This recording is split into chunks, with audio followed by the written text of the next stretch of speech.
Hi guys, இன்னைக்கு நம்ம வீடியோவில் எதை பற்றி பார்க்க போகிறோம் அப்படின்னா பேப்பராவோ ஜாக் டேப் எழுதுனா திஸ் கண்ட்ரி இஸ் broken அப்படிங்கிற போயம் பற்றி தான் பார்க்க போகிறோம். பேப்பராவோ ஜாக் டேப் இவர் எங்கே பானாரார் அப்படின்னா மகாராஷ்டிராவில். இவர் வந்து ஒரு மராத்தி போயட். இவரோட தீம்லாம் எதை பேஸ் பண்ணி இருக்கும் அப்படின்னா தலித் பீப்புளோட ஸ்ட்ரகிள்ஸ் பேஸ் பண்ணி தான் இருக்கும். இன்னைக்கு நாம பார்க்க போகிற இந்த போயம் திஸ் கண்ட்ரி இஸ் brokenம் எதை பேஸ் பண்ணியே இருக்கு அப்படின்னா இந்தியாவில் இருக்க கேஸ்ட் சிஸ்டம்லாம் எப்படி இருக்கு, அதனால தலித் பீப்புள் என்னெல்லாம் ஸ்ட்ரகிள் வந்து ஃபேஸ் பண்ணுறாங்க அப்படிங்கிற பற்றி தான் இந்த போயம் வந்து அவர் எழுதியிருக்காரு.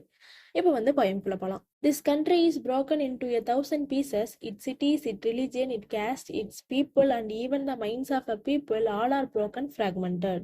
இதுல வந்து என்ன சொல்றாரு அப்படின்னா நம்மளோட கண்ட்ரி வந்து 1000 பீசஸா உடஞ்சிருக்குன்னு சொல்றாரு. எந்த மாதிரி அப்படின்னா அதுல இருக்கு சிட்டிஸ், ரிலீஜியன், கேஸ்ட்னு பீப்புள்னு எல்லாருமே வந்து பிரிஞ்சுதான் இருக்காங்க, எல்லாருமே வந்து தனித்தனியா தான் இருக்காங்கன்னு சொல்றாங்க. எந்த அளவுக்கு அப்படின்னா நம்ம பீப்புளுக்குள்ள பார்த்தீங்கன்னா ஒரு பர்சனுக்கும் இன்னொரு பர்சனோட மைண்ட் கூட சேஞ்ச் ஆகும், அந்த அளவுக்கு அவங்க வந்து வேறுபட்டுதான் இருக்காங்க அப்படிங்கிற மாதிரி ஃபர்ஸ்ட்ல சொல்றாரு.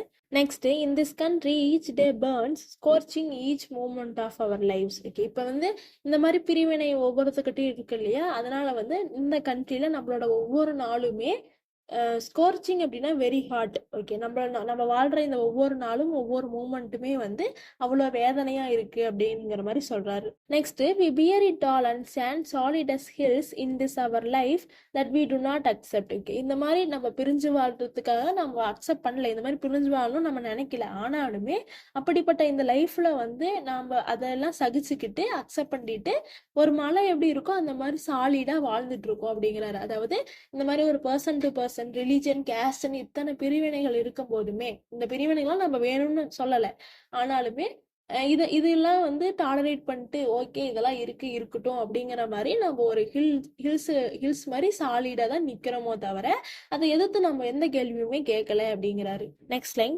Brother our screams are only an attempt to write the chronicle of this country. Okay, இப்போ என்ன சொல்றாங்க அப்படின்னா இந்த இடத்துல பிரதர்னு சொல்றது தலித் பீப்புளை, அதாவது நம்மளோட சஃபரிங்ஸும் நம்மளோட ஸ்ட்ரகிள்ஸும் மற்றவங்களுக்கு எப்படி அப்படின்னா ஒரு புக் எழுதுறதுக்கான சப்ஜெக்ட் தான்.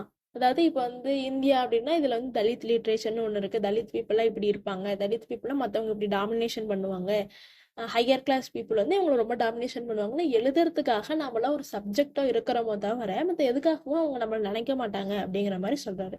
அதனாலதான் only an attempt to write the chronicle of this country, இந்த கண்ட்ரியில் இப்படியெல்லாம் இருக்கு அப்படின்னு எழுதுறதுக்கான சப்ஜெக்டா மட்டும்தான் நம்ம இருக்கோம் அப்படிங்கிற மாதிரி சொல்றாரு. இந்த மாதிரி ரைட்டிங்ஸ்க்கு மட்டும்தான் நம்ம ஸ்ட்ரகிள்ஸை வந்து சப்ஜெக்டா யூஸ் பண்றவங்க இருக்கு அந்த கண்ட்ரி எப்படிப்பட்டது அப்படின்னா ஒரு நேக்கடு கண்ட்ரி மாதிரிதான் சொல்றாரு. அந்த கண்ட்ரியில இருக்க பீப்புள் எல்லாத்துக்குமே என்ன அப்படின்னா அந்த ரிலீஜியன் அப்படிங்கிற அந்த வெறி இருக்கிறதுனாலதான் நம்மள தலித் அப்படிங்கிற மாதிரி பிரிச்சு வச்சிருக்காங்க. அதனாலதான் நெக்ஸ்ட் டைம் சொல்றாரு this naked country with it's heartless religion. Okay, அந்த ரிலீஜியன் காரணமாக மட்டும்தான் நாம வந்து பிரிக்கப்பட்டிருக்கோம், அதனால மட்டும்தான் நம்மள தனியா பேசுறாங்க, நம்ம தலித் பீப்புள்னா இவங்க இவங்க வந்து இப்படிலாம் ஸ்ட்ரகிள்ஸ் ஃபேஸ் பண்ணுவாங்க அப்படின்னு சொல்லிட்டு நமக்குன்னு தனியா ஒரு ரைட்டிங்ஸே பிரிச்சிருக்காங்க அப்படிங்கிற மாதிரி சொல்றாரு. நெக்ஸ்ட் என்ன சொல்றாங்க அப்படின்னா the people here rejoice in their black class. Okay, rejoice அப்படின்னா அதுக்கு மீனிங் என்ன அப்படின்னா கிரேட் ஜாய். இப்போ என்ன சொல்றாங்க அப்படின்னா நம்ம கண்ட்ரியில இருக்க இந்த பீப்புள் வந்து அவங்களோட பிளாக் கிளாஸை அவ்வளோ நம்புறாங்க, அதை வந்து அவ்வளோ சந்தோஷமா ஏத்துக்கிறாங்கன்னு சொல்றாங்க. இந்த இடத்துல பிளாக் கிளாஸ்ன்னு சொல்றது அவங்களோட ரிலீஜன் அண்ட் கேஸ்டோட பிலீஃப். நம்ம ரிலீஜன் தான் பெருசு, நம்ம ரிலீஜன் தான் எல்லாமே, நம்ம கேஸ்ட் தான் எல்லாமே அப்படிங்கிற மாதிரி இப்ப இருக்க பீப்புள் இந்த பீப்புள்லாம் வந்து நினைக்கிறாங்கன்னு சொல்றாங்க. And deny that we were ever born, deny அப்படின்னா டு ரெஃப்யூஸ். இப்போ வந்து தலித் பீப்புளான நாம்பளும் இதே கண்ட்ரியில தான் இருக்கோம் அப்படிங்கறத அவங்க அக்செப்ட் பண்ணவே மாட்டேங்கிறாங்க, அது வந்து ரெஃப்யூஸ் பண்றாங்க. அவங்களது தான் பெருசா, அவங்க ரிலீஜன் தான் பெருசுன்னே பேசுறாங்களோ தவிர நம்மளும் இந்த இதுல இருக்கோம்னு சொல்லிட்டு கொஞ்சம் கூட வந்து அவங்க நினைக்க மாட்டேங்கிறாங்க அப்படிங்கிற மாதிரி சொல்றாங்க.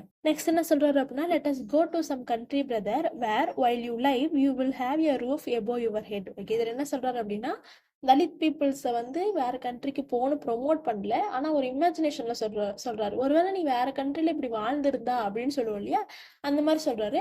இதுல என்ன சொல்றாரு அப்படின்னா ஒருவேளை நீ வேற கண்ட்ரில இருந்திருந்தா அங்க வாழ்ந்திருந்தா மத்தவங்களுக்கு அங்க வாழ்றவங்களுக்கு நீ தலித் பர்சன்னு தெரியாது, அப்படிங்கும்போது ஒரு பர்சனா ஒரு ஹியூமனா மட்டும்தான் உன்னை பார்ப்பாங்க, அப்படிங்கும்போது உனக்கான மரியாதை கொடுப்பாங்க, உன்னைய வந்து டாமினேட்லாம் பண்ண மாட்டாங்க. அப்படிங்கும்போது அது உனக்கு எப்படி இருக்கும்னா உன் தலைமையில வந்து ஒரு ரூஃப் இருக்க மாதிரி, அதாவது உனக்கான சேஃப்டி அண்ட் செக்யூரிட்டி வந்து அவங்க கொடுக்குற மாதிரி நீ ஃபீல் பண்ணுவ இல்லையா, அந்த மாதிரி சொல்றாரு. அதாவது நம்ம கண்ட்ரில இப்ப வந்து அதே பர்சன் இருக்காங்க அப்படின்னா அவங்க வந்து ஒரு தலித் பீப்புள் அப்படின்னு சொல்லிட்டு இருக்காங்கன்னா அப்பர் கிளாஸ் பீப்புள் என்ன பண்ணுவாங்க, இவன் வந்து தலித் பீப்புள் அப்படிங்கும்போது அவனை டச் பண்ண மாட்டாங்க, அவனுக்கு வந்து எதுவும் தர மாட்டாங்க, டாமினேட் பயங்கரமா பண்ணுவாங்க. இப்போ அவருக்கு ஒரு பிரச்சனைனாலுமே அப்பர் கிளாஸ் பீப்புள் போய் நிக்க மாட்டாங்க. அதே மத்த கண்ட்ரியா இருந்துச்சுன்னா இவர் வந்து தலித் பீப்புள்னு தெரியாது, இந்த மாதிரி ரிலீஜன்லாம் அவங்க பார்க்கவே மாட்டாங்க. அப்படிங்கும்போது இவர் ஒரு ஹியூமனா மட்டும் தான் தெரிவாரு. அப்ப இவருக்கு ஒரு தேவை அப்படின்னா அவங்க கண்டிப்பா வந்து ஹெல்ப் பண்ணுவாங்க இல்லையா? அப்படிங்கும்போது உன்னோட சேஃப்டி அண்ட் செக்யூரிட்டி அங்க வந்து இருக்கு, அது வந்து உன் தலைமையில வந்து ஒரு ரூஃபா உனக்கு வந்து இருக்கும் அப்படிங்கிற மாதிரி சொல்றாரு. அது வந்து நம்ம கண்ட்ரில இல்ல அப்படிங்கறத சொல்றாரு. அடுத்து என்ன சொல்றாரு அப்படின்னா, and where when you die there will at least be a cemetery to receive you. Okay, இதுல என்ன சொல்றாங்க அப்படின்னா, அந்த தலித் பர்சன் வந்து ஒருவேளை வேற கண்ட்ரி போய் இறந்துட்டாரு அப்படின்னா அங்க இருக்கவங்க வந்து அவங்களோட சிமெண்ட்ரியில வந்து இவருக்குன்னு ஒரு பிளேஸ் வச்சு இவரோட டெட் பாடியை வந்து புதைப்பாங்க இல்லையா? அப்படிங்கும்போது உனக்குன்னு ஒரு சிமெண்ட்ரியாச்சும் கிடைக்கும் அப்படிங்கிறாரு. ஒரு வேளை அதே பர்சன் வந்து நம்ம நாட்டில் இருந்திருந்தா, நம்ம நாட்டில் தான் வந்து அப்பர் கிளாஸ் பீப்புளுக்கு வந்து ஒரு பரியல் கிரவுண்ட் இருக்கும். அங்கே வந்து அப்பர் கிளாஸ் பீப்புள் மட்டும் அவங்க இறந்தவங்களை மட்டும் தான் புதைக்கணும் அப்படின்னு ஒரு இது இருக்கும். தலித் பீப்புள் அப்படின்னா அவங்களுக்குன்னு தனியாக ஒரு இது இருக்கும். அவங்க வந்து இந்த இடத்துக்குலாம் வரக்கூடாது, இந்த இடத்துல உங்களோட உங்களோட இது ஃபேமிலியில் இருக்க டெட் பாடிஸ்லாம் புதைக்க கூடாதுன்னு ரெஸ்ட்ரிக்ஷன்லாம் இருக்கு இல்லையா? அந்த மாதிரி ரெஸ்ட்ரிக்ஷன் வேற கண்ட்ரில இருக்காது. அவங்க அவங்களோட இதை வந்து என்ன பண்ணுவாங்களோ அந்த பரியல் கிரவுண்ட் வந்து உனக்குன்னு ஒரு சிமெண்ட்ரி வைப்பாங்க. அதே நம்ம கண்ட்ரில வந்து இத்தனை ரெஸ்ட்ரிக்ஷன் தாண்டணும், இத்தனை ரெஸ்ட்ரிக்ஷன் தாண்டி தான் உன்னோட ஃபர்னல் ரைட்ஸே நடத்துவாங்க. அப்படிங்கும்போது நம்ம நம்ம நாட்டில் இருக்கிறது நீ வேற நாட்டில் இருக்கிறதே பெஸ்ட் அப்படிங்கிற மாதிரி சொல்லி அந்த போயமா முடிக்கிறாரு. இந்த மாதிரி நிறைய ஸ்ட்ரகிள்ஸ் ஃபேஸ் பண்ணி தான் தலித் பீப்புள் வந்து நம்ம கண்ட்ரில இருக்காங்க. நம்ம கண்ட்ரில இவங்களோட இந்த ஸ்ட்ரகிள்ஸுக்கு காரணம் என்ன அப்படின்னா, நம்ம கண்ட்ரில இருக்க பீப்புள் எல்லாமே ரிலிஜன் கேஸ்ட் அப்படின்னு தனித்தனியா இருக்கிறதுனால தான் அப்படிங்கிற மாதிரி இந்த போயம் வந்து இவர் எழுதியிருக்காரு. அதனாலதான் இந்த போயமுக்கு டைட்டில் வந்து திஸ் கண்ட்ரி இஸ் புரோக்கன் அப்படின்னு சொல்லிட்டு இவர் கொடுத்திருக்காரு. இந்த போயமை மராத்தி லாங்குவேஜ்ல இருந்து இங்கிலீஷ் லாங்குவேஜுக்கு டிரான்ஸ்லேட் பண்ணது யாரு அப்படின்னா விலாஸ் சாரங்.